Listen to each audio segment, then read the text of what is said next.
A new slime is coming to Minecraft. Maybe. Minecraft just posted this with hashtag Minecraft Live eyes emoji, and then this YouTube video of players watching something making a new slime-like sound. But we also got a post of these blocks on Instagram that were also being held in the YouTube video. But then on TikTok, we got this with everything from before, but a 16, the letter S, and some ones and zeros. But this is binary, translating to bright pale yellow, and 16 is the atomic number for sulfur, which is bright pale and yellow, and starts with an S. So we have slimes and magma cubes, these blocks, and sulfur? What does it all mean? Well, we'll find out during Minecraft Live on Saturday at 1 p.m. Eastern, and I'll be live on Twitch reacting to it. There's 5 items you should always have before going to the nether. Bow. Since you can't use water, you can boat off any edge to avoid fall damage and use it to trap mobs chasing you. Bucket. Not for water, but for lava. These are the easiest way to kill hoglins and especially piglin brutes because it won't alert the other piglins. Speaking of piglins, gold armor. Wear it so they won't attack you. Technically, you can mine for some, but you probably suck. Flint and steel in case you need to relight your portal, and a shield, the easiest way to kill blazes without fire resistance.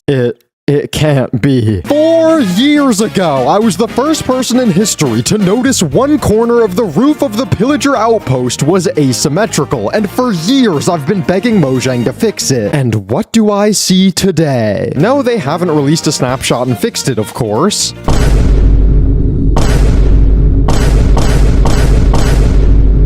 They fixed it on the Lego set! $80? Get me to 11 million by the end of the week and I'll buy it and build it. Everyone knows about having a secret room behind a painting, but less people know about using maps. When you use a map on an item frame, it takes up a whole block just like a painting. And I've seen people make giant builds in their world to map onto a map and try to mimic blocks and hide things, but honestly, what's more suspicious? This really weird looking cactus or a regular map? Most people have a giant map on their server, but no one checks behind it. We just got new baby models for the zombie husk, drowned piglin, zombie piglin, villager, and zombie villager, and that includes all the villager variants. This is what they look like before, and this is what they look like now. I'm most surprised about the baby zombie change because of how iconic the chicken jockey just became, but it kind of fits the movie with the huge head. Also, the hitbox is much bigger now, fully encompassing the head, so it's not hard to hit like the old one, but also it can't fit through 1 block gaps now. They're so much less scary. I hate it. When it turns to night, wandering traders will drink a potion of invisibility until the morning when they'll drink a bucket of milk, but if you kill them while they drink, there's actually an 8% chance for either to drop, and that's 11 with looting 3. But there's more drops you can get from killing a wandering trader in Bedrock Edition. If you walk up to one holding emeralds, it'll hold what it's offering you to trade for them, and killing it like this has the same 8% chance to drop. So just by holding emeralds, you can get an enchanted iron pickaxe, invis potion, blue ice, nautilus shell, bucket of tropical fish, or a million other things. Mojang just announced a bonus Minecraft Live that'll be at TwitchCon. This means we'll see the next update after the sulfur cubes this month, but the question is, why? Normally the spring and fall drops aren't as big, so they don't do a Minecraft Live, but for some reason they feel the need to do one, and in person at that, just like they used to do at Minecon. It makes me think this update is something big, but we'll only find out on May 30th, where I'll be live on Twitch reacting to it.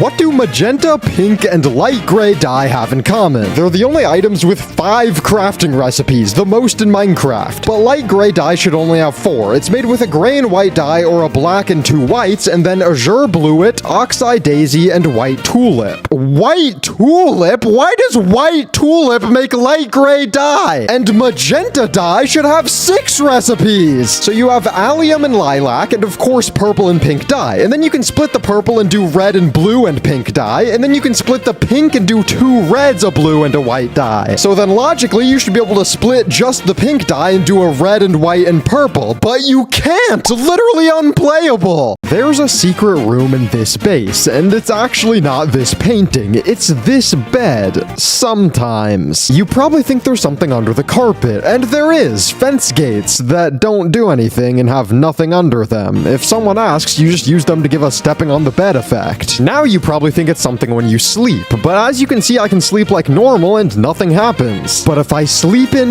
this bed, Also nothing happens. But if the fence gates are closed and I sleep in this specific bed, I exit on a secret base connected by the corner because it's the closest valid block. If you need to smelt something in the nether but don't have any fuel, you might think to chop some logs, but nether woods can't be burned, so can't be used as fuel, or boats for some reason. But you can just turn them into sticks and use those as fuel, but the most efficient option is actually ladders, unless you're on Bedrock Edition where it's bowls. But if you're in a nether fortress, you can just get coal from wither skeletons or blaze rods from blazes, which are way better. Or if you have 3 iron, a lava bucket, which will smelt 100 items and is pretty much infinite. The ancient city portal is opening, and Minecraft Live confirmed it. Now, I don't have any inside information anymore, but from what I saw, this must be the case. Just before the Minecraft Dungeons 2 announcement popped up, they started panning to the ancient city frame, and you could clearly see a portal start to form, and this image was leaked months ago in respect to Dungeons 2 of a warden-like monster coming out of it. So we know it'll open in Dungeons 2, but what about the base game? Well, I also think it'll open. It feels like a Chekhov's gun. The portal originates from the base game, and I don't think they'd tease like this unless something was planned in the future. Concrete slabs and stairs were just added to Minecraft. It doesn't come from a powder form like normal concrete and can't be obtained by putting concrete in a stone cutter, so you just have to craft it the old-fashioned way. And with wool stairs and slabs also coming, this means there's gone from about 65 of these to 100, about a 50% increase in one update, and there's a lot of people wanting terracotta or glass variants as well. What do you think? Should more be added? Cushions are even faster than I thought. So I've gone over placing cushions in a line with 2-block spacing as a transportation method. Minecarts max out at 8 blocks a second, while horses can get to 14, but just holding right click on these is 15 blocks per second. But then by spam clicking, I was able to get to 45, faster than a standard ice boat. But by changing place block and controls to a keyboard key, you can now hold it down on cushions and travel at 60 blocks a second. And it doesn't end there, because you can also spam place and get on cushions while moving and create your own path in any direction. Minecraft YouTubers used to be called like the Diamond Minecart or popular MMOs, and now we got dudes with names like Plurv and Blurfs. Oh my god, they weren't kidding when they said every Minecraft YouTuber is named some shoot like Blurg or Zerps nowadays. Every Minecraft YouTuber now is called some shoot like Tinky Bippo or Dorg, and they all talk the same exact way. Now I've addressed the blob skin epidemic, yearly reminder I made mine before it was cool, but now we're facing the weird short username epidemic. And I think it's for 2 reasons. First, it's good for branding. Having numbers in your username isn't really good for that. And second, people like getting these short Minecraft names, and since most things are taken, you end up with this jumble of letters, and then that becomes their YouTube name because they don't want to end up with this at the end of their username. This is a witch riding a chicken, and yes, it's obtainable completely in survival. First, you need a chicken jockey, but you need it to be a zombie villager, immediately making it 20 times rarer. Then you need to use a weakness potion and golden apple to convert it into a baby villager, and simply wait for it to grow up. Then you need to strike the villager with lightning without killing the chicken, which I did with this setup using a lightning rod. And now you have the witchin' jockey. Here's an idea. Make a smelting room in your base with no lights, but the ceiling is cauldrons, and above that dripstone, and above that lava. If you don't know, this will slowly fill the cauldrons with lava, making its only infinite source, and you can use the lava bucket for fuel in a furnace, smelting 100 items. So just get some buckets in circulation, and whenever you need fuel, check the ceiling for whatever's lit up, and you have infinite. We just got a friends list where you can join your friend's world in Java Edition Minecraft after 17 years. This is the new friends button on the home screen where you can send and receive friend requests and see which of your friends are online and if they're in a world and if you can join that world. This allows for peer-to-peer world joining, meaning you finally don't need to buy a realm or server just to play with a friend. This is probably the best update ever, and it's really buggy right now, but will be fixed soon. Everyone knows you can name a mob Dinnerbone to turn it upside down, but did you know you can ride horses like this? Here are the funniest mobs to Dinnerbone. First off, all the rideable mobs, but specifically the Strider and the Happy Gas Blast, where you ride and can stand on its tentacles. Really, every flying mob is funny, but so are pets, and you can have an army of upside-down wolves attacking things. I also really like the Snow Golem, Turtle, and the Warden because it buries itself in the air. The Ender Dragon would be cool, but you can't flip her, even with commands. If you type Minecraft into Google, this button shows up, and clicking it makes Steve's fist appear, and you can now mine the page, which brings up these scenes going from the overworld to houses to caves and eventually the nether and end. And you can mine out everything, but mainly wood for a wooden pickaxe, then stone for a stone one, then iron, diamond, and even netherite. But what's the rarest block in Google Minecraft? Well, I checked the Minecraft wiki article for it, and it seemed like every block was pretty common until I was generating scenes and stumbled upon mossy cobblestone, which I only found one time and isn't mentioned on the Minecraft wiki, meaning no one knew it existed. If you place a chest in the ground and a cushion on top, you can now build a whole wall and the cushion won't break.